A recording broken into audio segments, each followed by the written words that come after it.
এই অবেলা করে মাথা খাঁচাবেন না, তা যান এখান থেকে যান। খুব বিপদে পড়েছি দাদা, আমার এই মুহূর্তে একটা কাজের খুবই দরকার। বাড়িতে দুটো ছোট ছোট ছেলে মেয়ে আছে দাদা, খুব অভাবের ভিতরে পড়ে গেছি, একটা কাজের ব্যবস্থা করে দিন।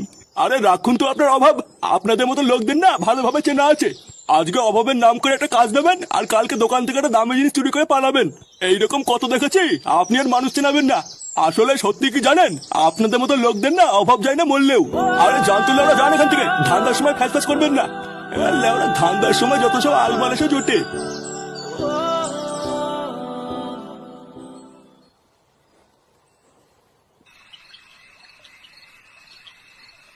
দেখো পটুদা, তুমি যাই বলো তাই বলো, আমাদের কিন্তু মালের টাকা ঠিক জোগাড় হয়ে যায়।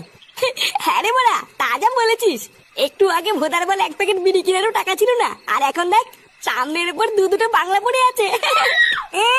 দাঁত কেলেই মরে যাচ্ছে। লেওড়া তুই টাকা দিয়েছিস, চোদনা গাড় ফাটিয়ে আমরা মাল নিয়ে আসলাম, আর উনি দাঁত কেলেই মরে যাচ্ছে।